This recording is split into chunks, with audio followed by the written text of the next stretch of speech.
Hey, feathered friends, welcome back to Don't Wing It. I am Ren, and I'm so excited that you're here because today is episode 107. 107. And I want to ask you this. So, it's starting to be a little coolish here in Tennessee. And I say cool-ish because, in Tennessee, it was 80 degrees yesterday. We're like hot and wearing boots to church and sweaters. And we're like, it's fine. And we're sweating. I saw this meme or something that said, that's why it's called sweaters in the South. It's sweat or get it. But today it's starting to be cool here in Tennessee. And so I want to ask you this. Have you ever gone to a bonfire? There are 3 steps to building a fire. Okay. So you have to have fuel. Okay. The fuel is like twigs, paper, logs, branches, that kind of thing. Okay. So there's fuel, oxygen, which we have that. Thank you, Lord. And the third thing is heat. Okay. So you have to have fuel, oxygen, and heat. Okay. So the heat could be a match, or you could have one of those clickable things, a lighter. Clickable things. Listen to me. I'm thinking of the long ones, that you start a fire with, or in your fireplace in your house. And so you have to have heat. So a match, or one of those lighters, or if you want to go all in, then you dump some gasoline on it. Whatever floats your boat, right? Okay, so the fire needs 3 things. It needs the fuel, oxygen, heat. Okay. And so I started thinking about the word spark and the word ember. Okay. Spark and ember. And I want you to visualize it with me. Okay. So when you have a spark, it's when something that a fire is starting. Okay. It's starting, and let's say you put the lighter down to the logs of wood, or maybe it was a tree branch that you had in your backyard, and you're like, let's do a burn pile here. Let's do a bonfire. And you light it with the lighter, and then it's starting to come, and then you throw another log on, and it right there, it sparks, and it has, it's just little bitty lightweight little bits of fire that go in the air. Okay. So that's really what a spark is. Okay. And then I started thinking about how you will see a spark if you start throwing those logs on there, throwing some trash in there, throwing some cardboard in there, then you're going to see the sparks. The sparks are going to fly. And I love thinking about when you are in a group program, no matter if it is to launch your podcast, or if it is a business mastermind, or if it is in a group for you to go through specific life coaching.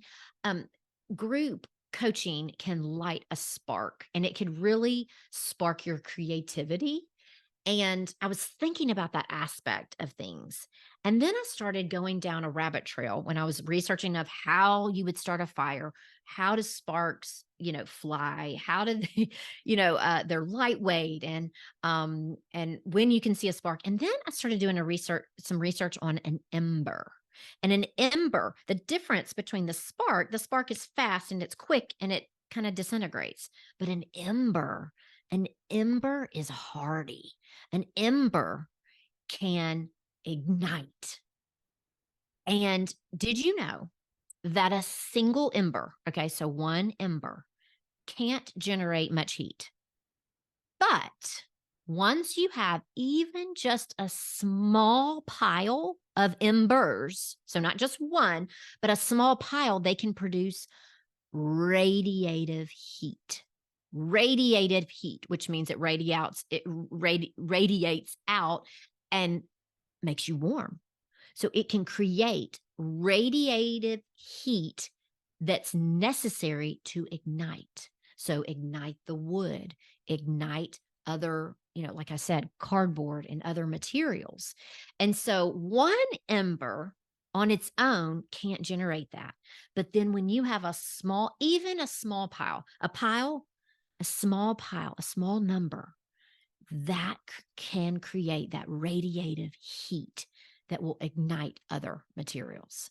Also, embers can create a large amount of heat long after the fire has been extinguished, like long after the fire has been put out. Those embers can radiate a large amount of heat. But I want to give you that visual. I want you to think about embers for a minute, and sparks and a fire. And we're going to get back to that in a minute. But I want to share with you the benefits of participating in a group program, because I want you to just see how it can relate to Embers and also what it can do. There's a lot of research that have gone into group programs in the coaching world. And I want to be clear and I want you to know the benefits of that. And so let's jump in really fast. There's 5 benefits, many more, but these are the 5 I'm going to cover. So the first one is the accountability that a group program will provide you. The level of accountability can be much higher with a group than with individual coaching. You're still going to have accountability with one-on-one coaching, but the program can do. It also sparks creativity. This is where the whole episode came from, is when I was thinking about what a group program does, and it sparks creativity and more communication. If you think about it, when you're on a Zoom call with one person, one coach, it's dynamic and great.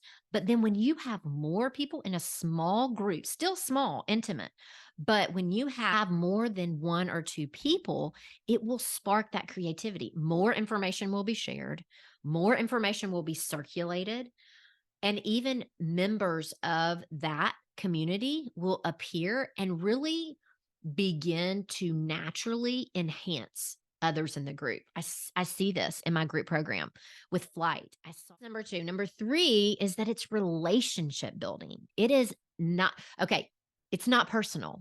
It's business, people say.